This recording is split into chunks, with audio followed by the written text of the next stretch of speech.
Hey everybody, welcome to Gossip Fans. I'm Duncan Stanlin. Sorry I've been sick for a week, so we're back now. Wanted to do something kind of fun today. Well, fun-ish. I had a couple emails, people asking me about the Joe Rogan thing, and we've made fun of him a few times because he's kind of an idiot.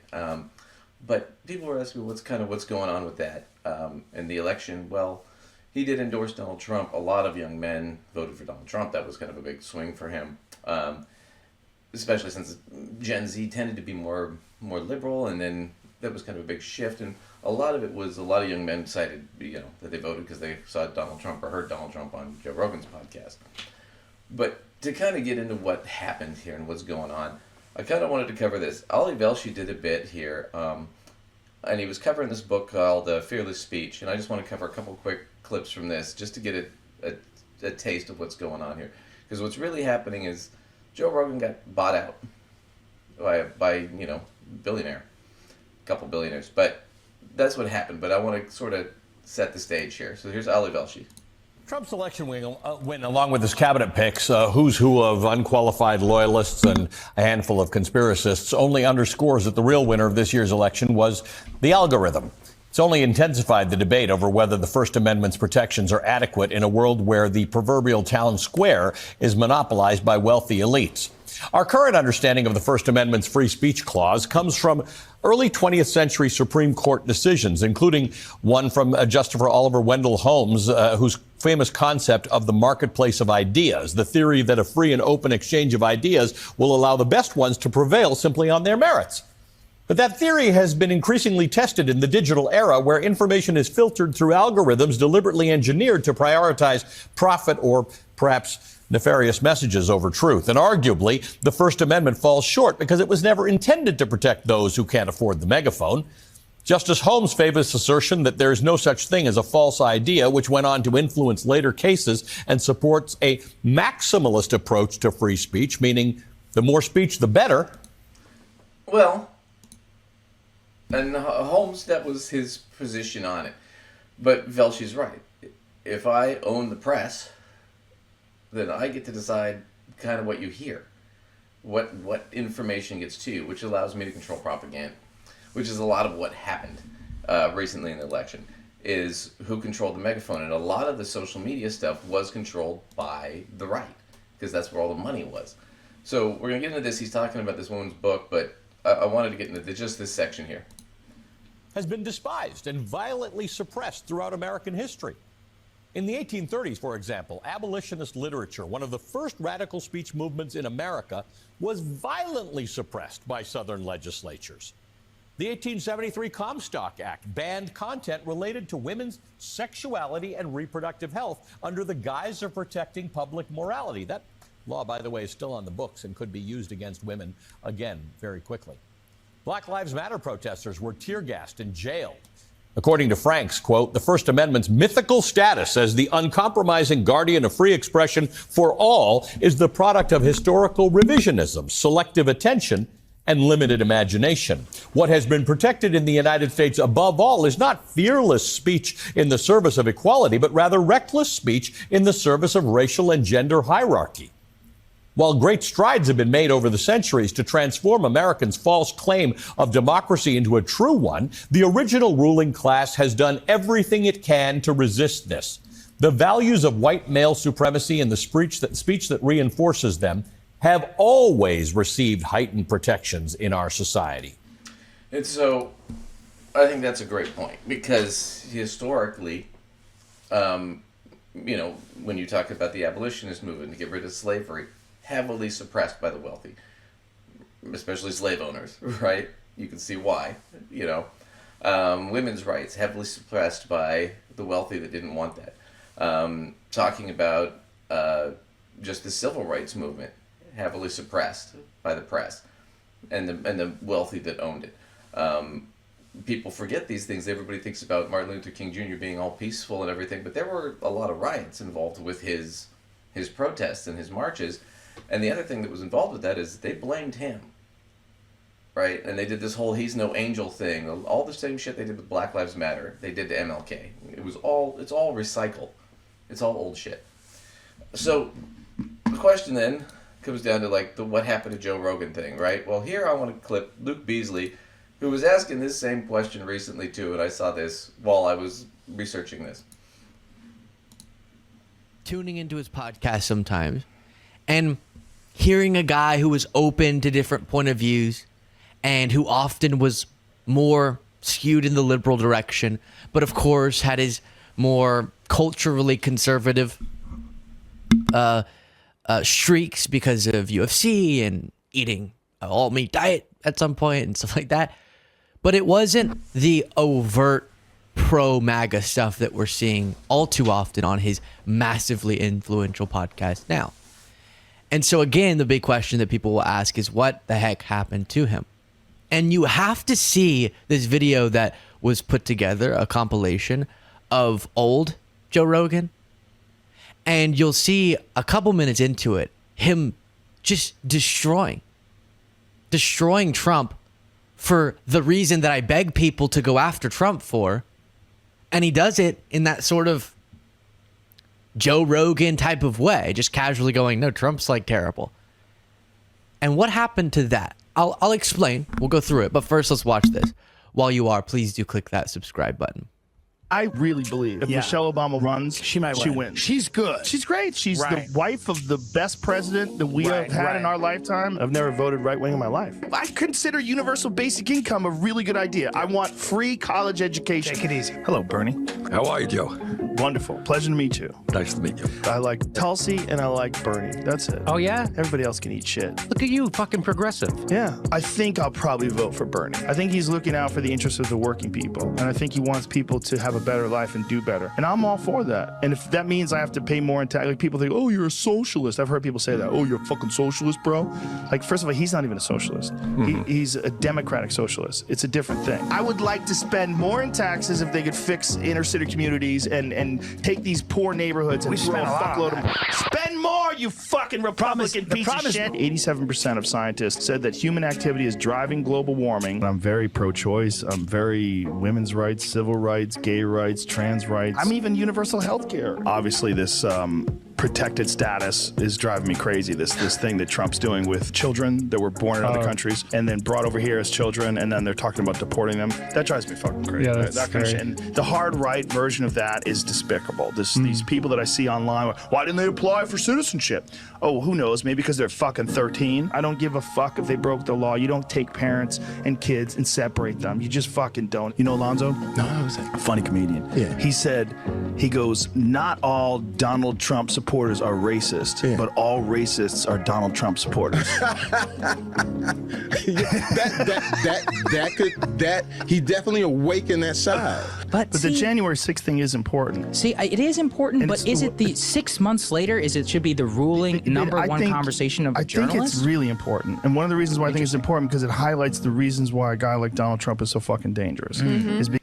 So, as you can see, he talks about Donald Trump being dangerous. He is upset about him taking children with the border. He's upset about them trying to deport the Dreamers, the DACA kids.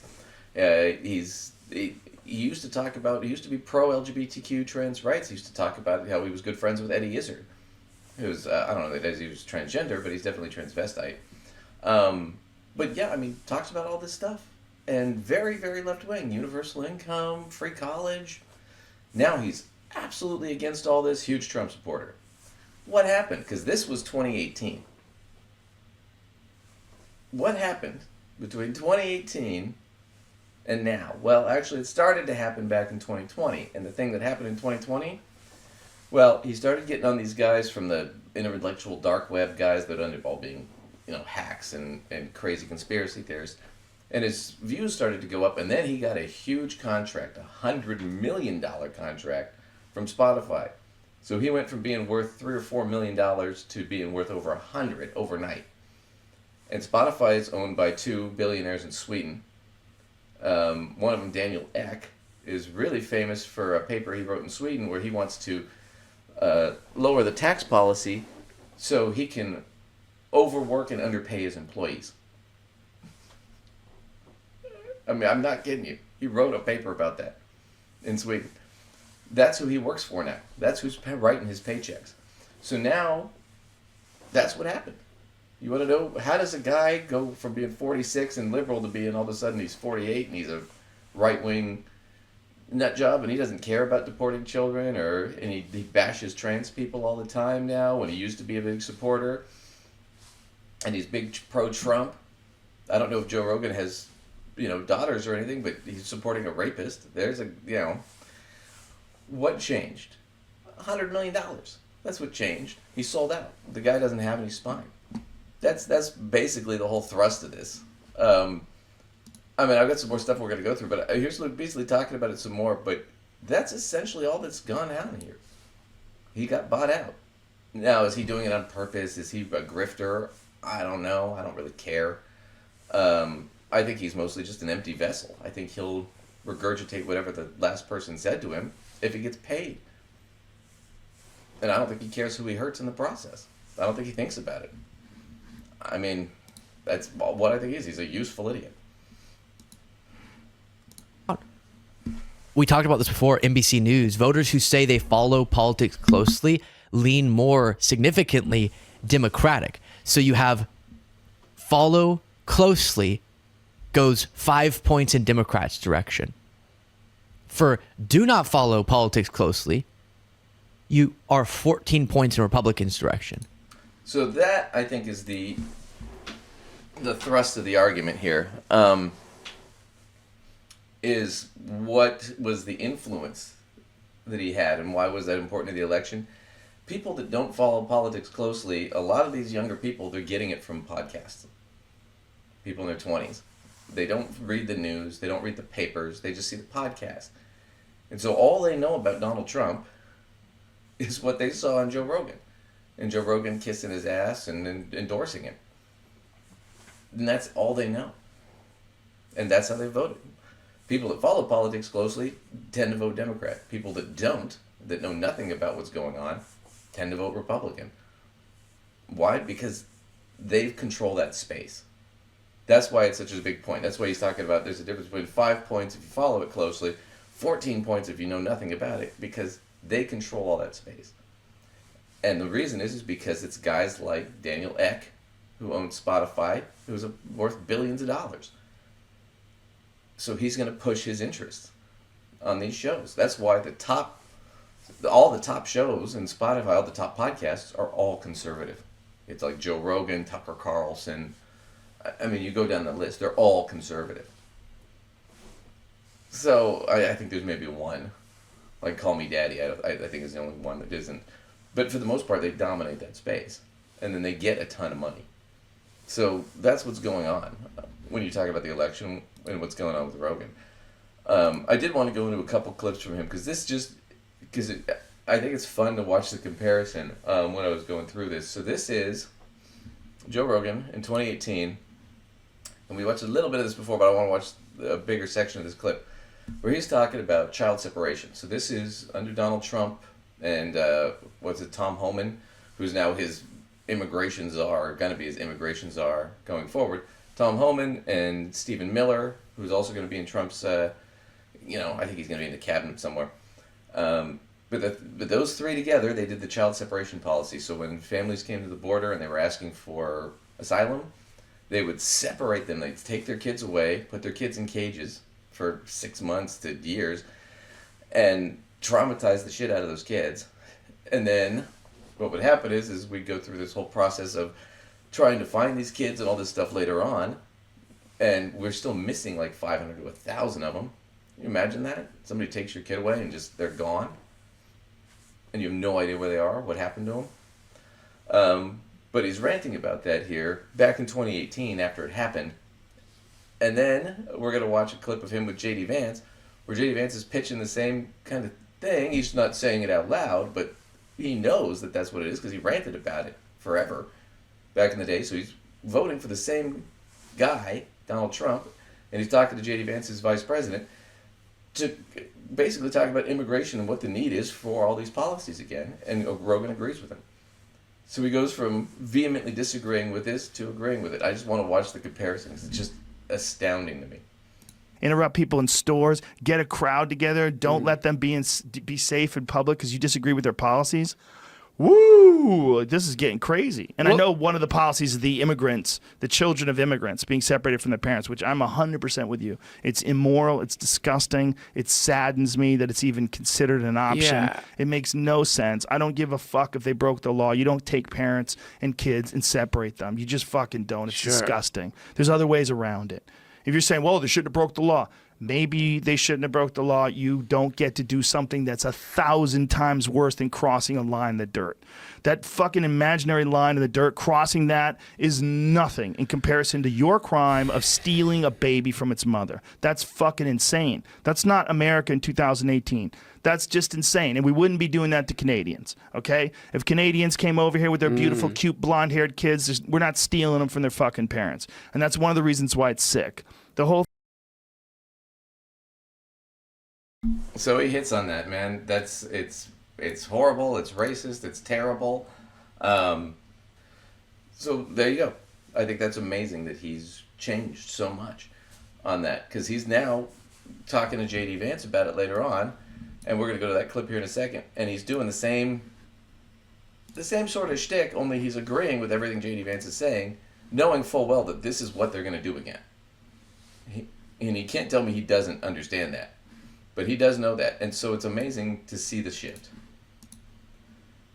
Same groups of people, even though they come from the country we call Mexico, are going to assimilate and contribute to America's society much differently. There's something in the modern liberal mind that doesn't even allow you to ask the question, who does America benefit from bringing into this country? And if the answer is we don't benefit, then why would we bring them into the country? Well, it's also the concept of being anti-open border somehow or another became attached, instead of safety, it became attached to xenophobia. Yes. It became attached to racism.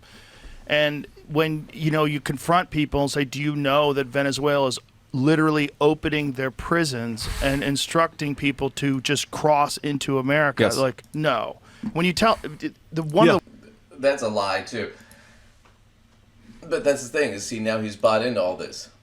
Oh, now we have to separate kids because they're bringing in their prisoners. So here's this. Crime drop in Venezuela does not prove that Trump's claim the country is sending criminals to the U.S. So anyone who's heard the speech from former President Trump in the last few years has certainly heard this unsubstantiated claim that countries around the world are emptying their prisons and mental institutions and sending those people to the U.S. Trump has offered scant support for this claim, but in virtually all his recent speeches, he's been citing a reported drop in crime in Venezuela as evidence that the economically and politically beleaguered country is sending its criminals to the U.S. Experts in and out of Venezuela told us there's no evidence to back up Trump's claim. Reported crime is trending down in Venezuela, though not nearly as dramatically as Trump claims, but crime experts in the country say there are numerous reasons for that, and they have nothing to do with sending criminals to the U.S. You can read the rest of this article from factcheck.org, but it's all bullshit. So now you've got Rogan spewing the same shit. Now to justify this, when 6 years ago he was sitting there, there's no justification for this. Now he's saying, oh no, it's justified. This is what I put a pin in that while we're going through this. The wildest ones, I think it was you, were having a conversation with a woman where you're discussing the gangs in Aurora, Colorado that have That taken was me. up. Yeah. And she was like, it's only a couple buildings. And imagine if that's your community. It's only a couple of apartment complexes, right, with hundreds of people that have been taken over by Venezuelan gangs. I've All right, also a lie. So here's, I mean, you can Google this. This is what's amazing to me, is he just eats this shit up and spews it back out. And he knows it's immoral. We already seen that he knows it's immoral, but he's doing it anyway. So here it is. Aurora, Illinois News. 9 News investigates. Infamous Aurora apartment had earned a badge of honor with gangs well before problems became the national story. Okay, so what happened was, here we go. 1 year ago, in the middle of the growing tension between the owners of a now shuttered Aurora building in Nome Street in the city, an Aurora police officer strongly suggested in a report, the apartment's owners, that the building had a blossoming problem with gangs and crime. The report, uncovered by 9 News Investigates, said 4 gang members, the apartment has almost become a badge of honor. The Fitzsimmons Place apartment he wrote, was earning a notorious reputation. Gang members have told me that if you can survive in these apartments, then you're hard, he told the owners. While the officer does not mention the name of any gang or gangs present at the building, the words provide additional context to a problem that appears to have developed well before the apartment story became national news. In one instance, according to the report sent to the owners on October 23rd, a shooting was followed by specific threats. Families of the gang members suspected took pictures of each and every resident they could. They used the pictures to extort them and tell them that if they spoke to police, not only would they be harmed, their families back in Venezuela would also be harmed. Why did they do that? And what you find out going through this article, and we'll look at some more of it, is there were a lot of immigrants in these buildings. These buildings were run down, and they were really horrible. And the city had warned the owners, you need to do something about this. But instead, they were just slumlords, and they let all these poor people come in. And a lot of them weren't immigrants from Venezuela. That's why they're threatening that their families in Venezuela will be harmed. And there were some Venezuela gang members there, but what they found out was it was 10 guys. So it was just a big, the whole thing was blown out of proportion that Venezuelan gangs were taking over Colorado, or where it was Illinois, right? But that was the whole deal. Here we see. None of the documents mention the TDA, which would be the Venezuelan gang. They do provide evidence that owners had been repeatedly briefed, not just about code violations, but the presence of crime as well. For example, in September 23, Aurora Police Chief Acevedo officially finally deemed the property a public nuisance. There was an extensive criminal call history for this property to include motor vehicle theft, aggravated assault, arson, and disturbing the peace. Notably, crime data indicates crime rates at the property have risen almost 30% since you purchased the property in 2019, he wrote Zev Baumgarten, the Gnome Partners LLC. So basically they ran down the building and let people squat in it and basically slumlorded it. I encourage you to take quick and immediate steps to address this criminal nuisance to avoid any court action. So this is the owners of the building, the LLC that owns the building. The following month, the city told owners the transient population knows the reputation of this Gnome Street building, and they know this is a place they can exploit for a temporary place to lay their heads in the lobby or use drugs openly. So this was an ongoing problem with them. And what finally happened was the owners said the apartment had become unmanageable in recent months due to threats of TDA gang members. Right? So they're saying now, oh, it's not our fault, it's the gang that the building's run down and all these people are squatting there. And the apartment had become a popular place for Venezuelan migrants to live starting in 2023. Most arrived at the apartment with the financial assistance provided by the state of Colorado and facilitated through a network of nonprofits. I mean, so this whole thing was a company slumlorded a building to a bunch of migrants who were poor from Venezuela. There were like 10 kids that were involved in the TDA gang thing that they all got picked up by the police, and that was it. That was the whole gang nuisance. But it was basically they let the building get run down and let people squat there and do whatever. They had no security, no concern. They just let it run down. And they still charged people to live there. They slumlorded it. That's all that happened here. But they're making it sound like there's this huge gang infestation and, that's going on, destroying this country. And so that's how they're justifying it. And they're justifying this whole thing about gangs and gang violence. But I want to go to this because Joe Rogan's initially, in 2018, what he was upset about was child separation, which is going to happen again. Don't confuse yourself. It is going to happen again. Tom Holman's already said he's interested in doing it. Stephen Miller's interested in doing it. They were the ones who did it last time. They facilitated the whole thing. Joe Rogan is endorsing it now with J.D. Vance. I want to show you a clip from last week tonight with John Oliver, where he shows from a documentary one of these kids that was separated from his parents and stuck in a cage for several months. It's fucking heartbreaking. Take Henry. He's a 6-year-old from Honduras. He was separated from his mother and reunited after a month apart. But, as a documentary crew found, their ordeal was far from over, and I'm warning you, this is going to be rough to watch. So, we need to take care of him. I think I need to leave, okay?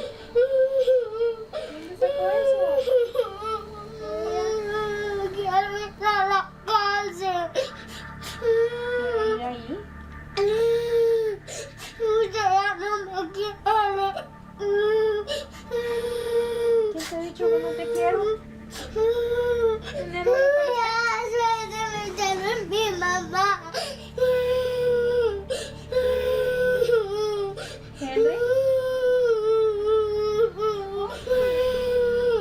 esta separación fue muy larga. Mi hijo ya cambió mucho. Con tanto trauma. Ya no quiero ser tu hijo, ya no soy tu hijo, me dijo. Yeah, we did that. And that's what Joe Rogan was talking about in 2018. Skip to 2024, he's endorsing this. So when I say he's a sellout and a coward and a piece of shit, I'm not saying it lightly. I want to skip to another point here. I mean, one more thing with this J.D. Vance interview. Well, a couple more things, but this is, I mean, it's just insane. Because that's, I want to put in context. That's what he was talking about in 2018. Skip to 2024. He's got $100 million from Spotify. He just got a $250 million contract next. So now $350 million. And he's more than happy to endorse this. Doing this to children. More than happy. $300 million. But what do you think the motivation of allowing this to take place, and the disproportionate number of people that have moved to swing states, which is also like a little suspicious? So depends on how many tinfoil hats do you have in this room? I got a lot, dude. I got a wardrobe. We can get real serious about this real quick, or pretty crazy very quickly. Look, I think what is obvious is, and I've seen this in the halls of Congress, I've seen it very explicitly. You talk about lobbying, and we obviously talked about in the context of other industries. There is a massive corporate lobby for cheap labor in the United States of America. And that is, I think, the main thing that's going on. Think about this. If you've got... I want to put a flag of this, too, while we're talking about the lobby for cheap labor. J.D. Vance had it was like a hydroponic kind of farm thing that he did, where he was the private equity owner of it. And when the workers were, I mean, it was horrible labor conditions. They were having problems with the workers and the costs. So what he did was he bussed in illegal immigrants. So he's done this. And he's bitching about, oh, see, this is a problem now. Dude, you've done this. It's amazing to me how nothing applies to these guys. Millions of illegal aliens. Okay, let me tell you a story. In 2017, 2018, when I was in the private sector, I was at a business conference dinner. And I was seated next to the CEO of one of the largest hotel chains in America. This is, I think, probably 2018. And the guy is going on and on about how much he hates Donald Trump. And I'm like, oh, that's interesting. Like, why do you hate Donald Trump so much? Because, again, I was sort of a Trump skeptic in 2015. And at this point, I was kind of, starting to really get on the Trump train. And he said, well, the reason I hate Donald Trump, he says, is because Donald Trump's border policies have cut down the number of illegal immigrants. And because I can't pay illegal immigrants under the table anymore, Okay, this is all bullshit. It didn't go down significantly under Trump. Not until COVID. And it wasn't because of anything they did, it was because of COVID. So this is all bullshit. But they're spinning that, and Joe set this up, and this is the question he set up, and then I'm going to skip to where J.D. Vance directly sort of answers it. The question is, you notice how all these immigrants from South America and Mexico and Latin America and stuff, you notice how they're all moving to swing states? I wonder why. Why? Is it so they can vote and change the election? That's what he's leading to. It's called the Great Replacement Theory, and we'll get into that in a second. But that's what Joe is teeing him up for. And that's what he's answering, and it's taken him a while to get there, but we'll skip to it. Exactly. And we saw this. And look, I'm like a Reagan guy, right? I'm a conservative Republican. But Reagan screwed up a lot. He screwed up mental health in this country. People don't talk nearly enough about that. The amnesty thing he really screwed up. The amnesty thing he really screwed up. Yeah. And people always say, well, Ronald Reagan, when critics of Donald Trump will say, well, look at how Reagan talked about immigration. Because of what Ronald Reagan did at the 1986 amnesty, California is now effectively a permanently blue state. Except when Arnold won. But Arnold ran as a super moderate Republican. He was a major celebrity, right? He was at the height of his celebrity power, and he still won barely, even though California had been mismanaged. California is a one-party state because of Ronald Reagan's amnesty. And that's the fear, is that the entire country could become one party. The entire country becomes that. Now, it also... So, that's the fear. If we get too many brown people into this country from other countries, especially South American countries, we get too many brown people, then we'll all become Democrats. and we'll get rid of all the white people. They'll all be brown Democrats. That's what the argument is. Here, this is called the Great Replacement Theory. This is dirt old. So let me go to this article here. What is the Great Replacement Theory? This is from The Conversation. A scholar of race relations explains. Okay, so the Great Replacement Theory, whose origins date back to the late 19th century, argues that Jews and some Western elites are conspiring to replace white Americans and Europeans with people of non-European descent, particularly Asians and Africans. That was in the 19th century, back when they did the Chinese Exclusion Act. So yeah, they're trying to replace the whiteys. That's what's the whole argument. The conspiracy evolved from a series of false ideas that over time stoked the fears of white people. In 1892, British-Australian author and politician Charles Pearson warned that white people would wake to find ourselves elbowed and hustled and perhaps even thrust aside by people whom we look down. So pretty racist, just on the whole. We look down upon these people. The massive influx of immigrants into Europe at the time fostered some of these fears and resulted in white extinction anxiety. No more white people are going to breed us out. In the U.S., it resulted in policies targeting immigration in the late 19th and 20th centuries. And so they go to some of these things that happened, but I want to do why this conspiracy theory matters. Because it's conspiracy, it's all bullshit. So the false ideas promulgated the spread of white supremacy, which has contributed to terrorist attacks, state violence, and propaganda campaigns in the U.S. and parts of Europe. On August 11, 2017, during a Unite the Right rally in Charlottesville, Virginia white nationalists chanted, "You will not replace us," and Jews will not replace us. In spring 2019, Belgian politician Dries van Langerhove repeatedly posted on social media, "We are being replaced." In recent years, non-white immigrants have been the target of xenophobia. Migrants, especially from Mexico, are accused of bringing criminal activities to American cities. Immigrants have also been falsely accused of smuggling fentanyl to the U.S. The reality is that immigrants commit far fewer crimes than those born in the U.S. Most of the fentanyl is smuggled in by domestic people.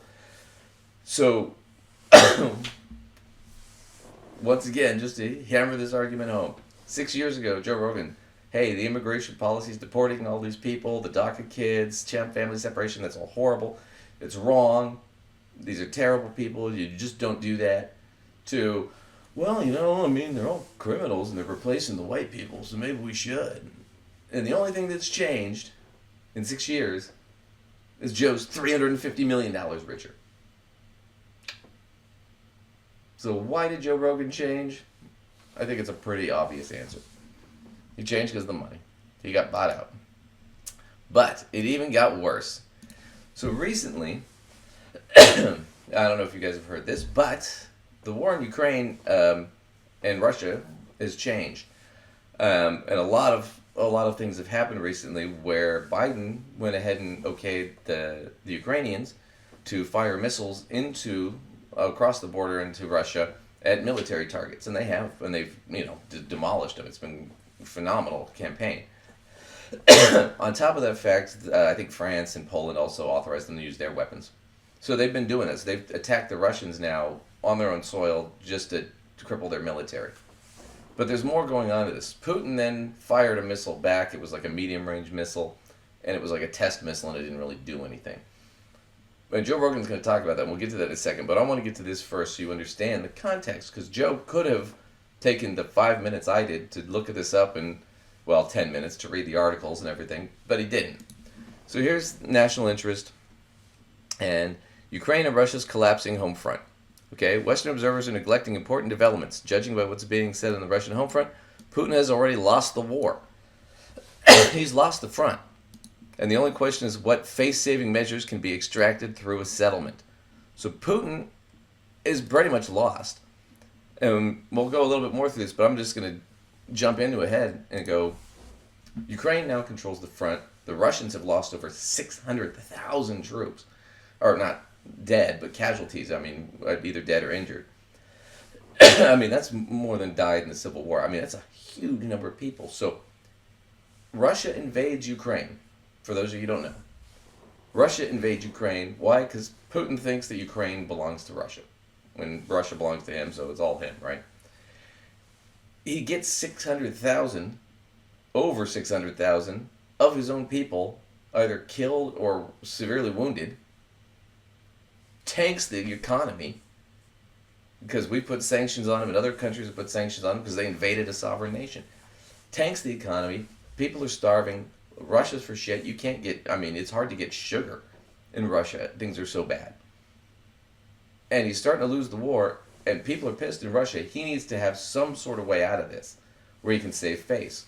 So the best option for him right now, and this is what the Kremlin has been putting out, is, hey, we're willing to come to some sort of deal, and the U.S. and Ukraine and Europe should come to some sort of deal with us where we get some sort of chunk of Ukraine. Even though he's lost the war. Why would Ukraine give up part of their country to the losing party? But he wants us to pressure them to do it, the U.S. and Europe, to pressure them to do it, to end this.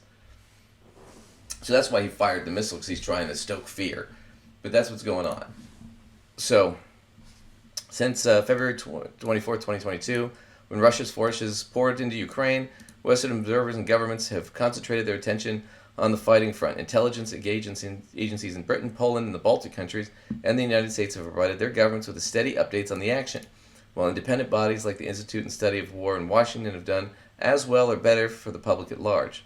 News organizations have proven less successful, in part because they tend to give equal time to bogus official reports from Moscow.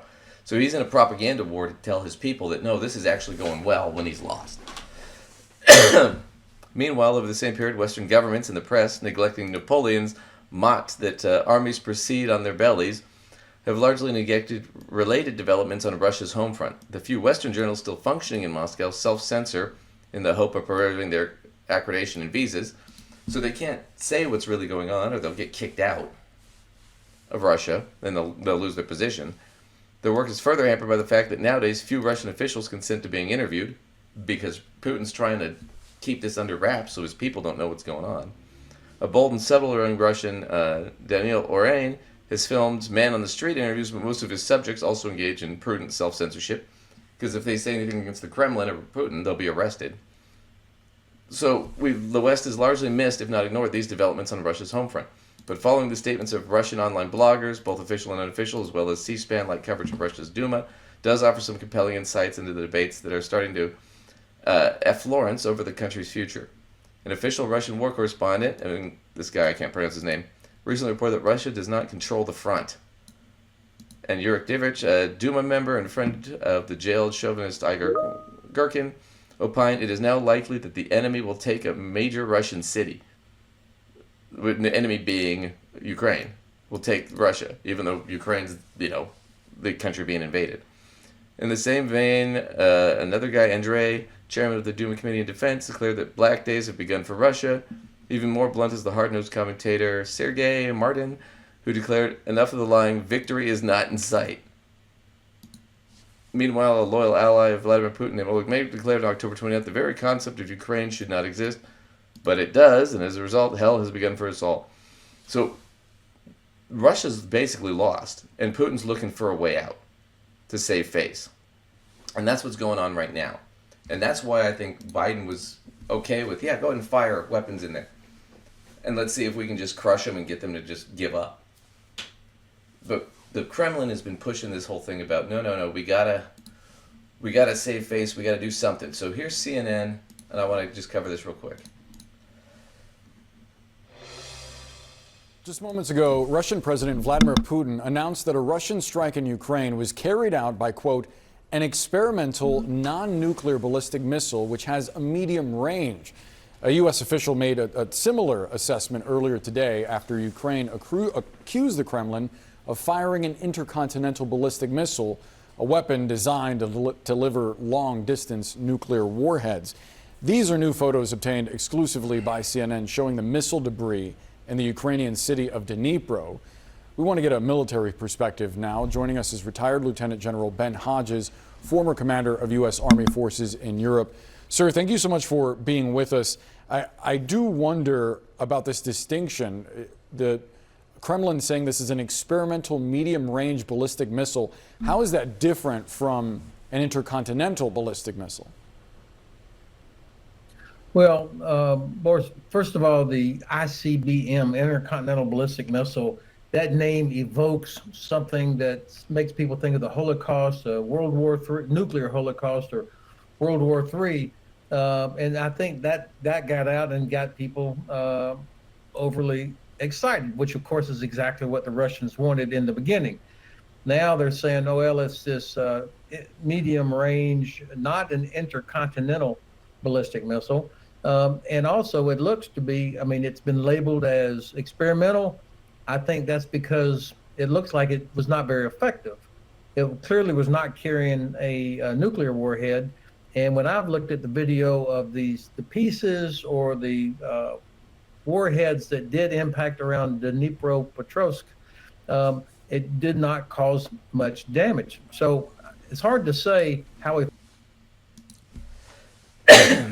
So basically, Putin has got nothing. So he fires a mid-range missile, hoping to spook people and hoping to spook us into pressuring the Ukrainians into giving something up. Right? He's desperate.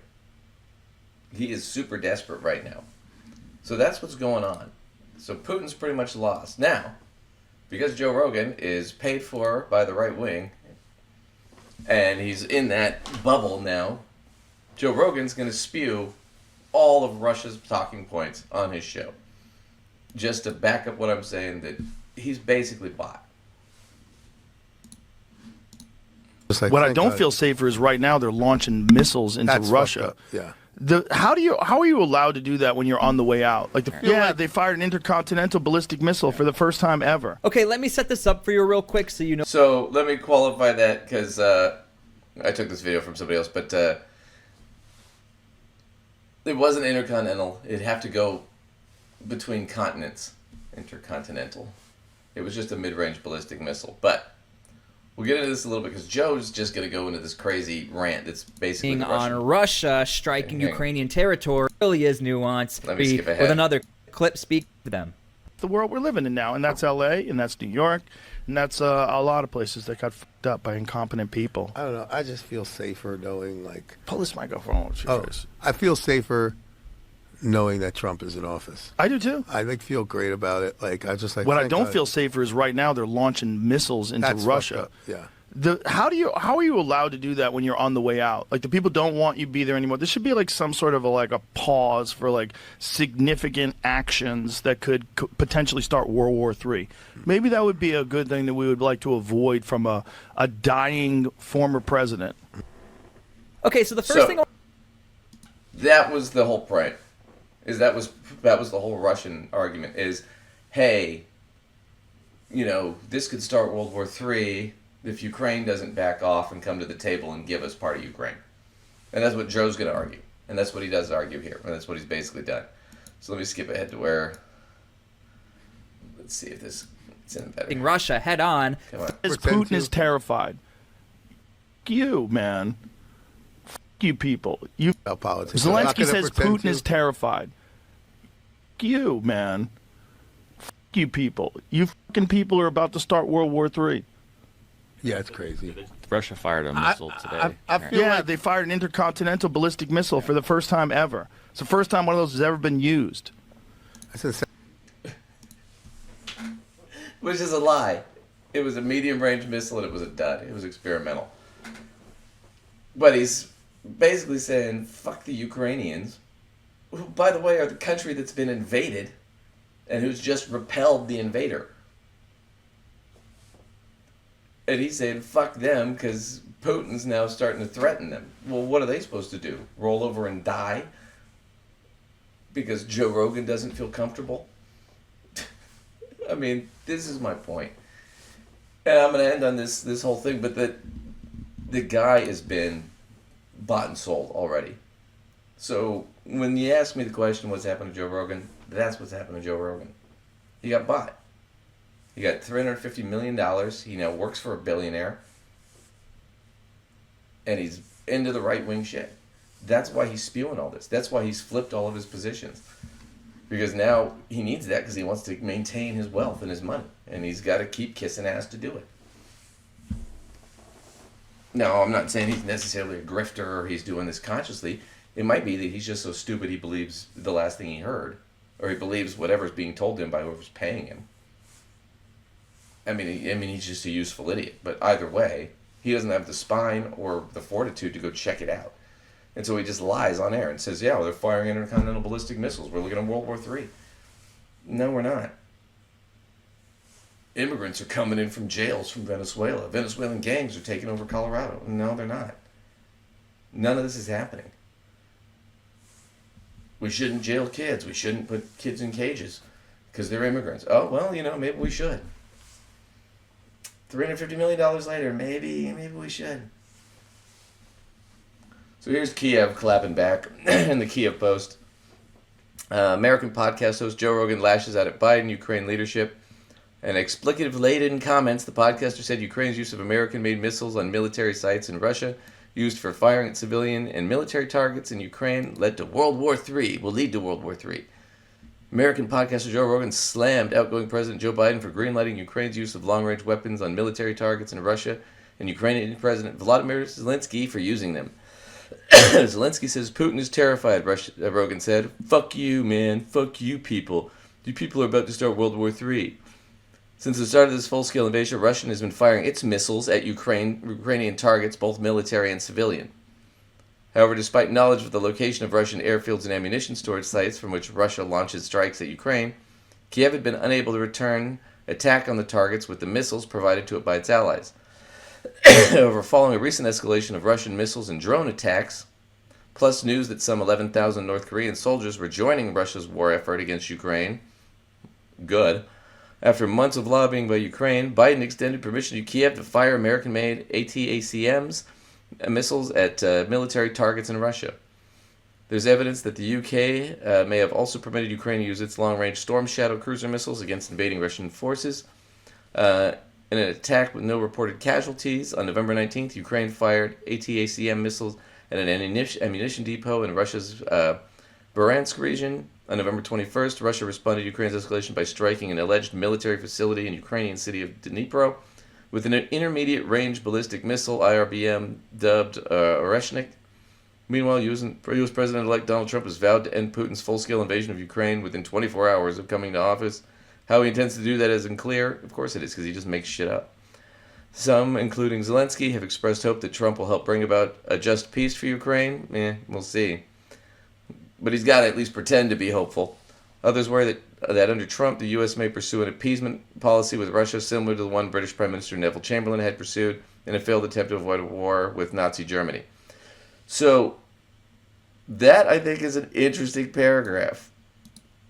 Because what Joe Rogan's pushing is that we do this appeasement and we give Russia something to avoid World War III. Well, that happened before British Prime Minister Neville Chamberlain gave over some of I think it was Poland and France to Nazi Germany to try to avoid World War II, and guess what happened? Didn't avoid it. It just empowered them more. So it's all stupid, is my point. He doesn't look it up. He doesn't research. He doesn't care. He's got $350 million. Why should he give a shit? I don't know if he has a wife or a daughter, but, the whole thing is like Trump's a rapist. It's like, well, if Trump had raped your wife or daughter, would you vote for him? Well, Joe obviously would for $350 million. That doesn't seem to bother him. Trump's a convicted felon and a fraudster. $350 million. On the one hand, you have moral fortitude and courage and conviction, and on the other hand, $350 million. Joe's like, well, what was in this hand? Because I'm more focused on this. That's it. That's all that happened. So, I just want to wrap it up with that. So, thanks everybody for watching. Please like and subscribe and all that jazz. And we will see you later.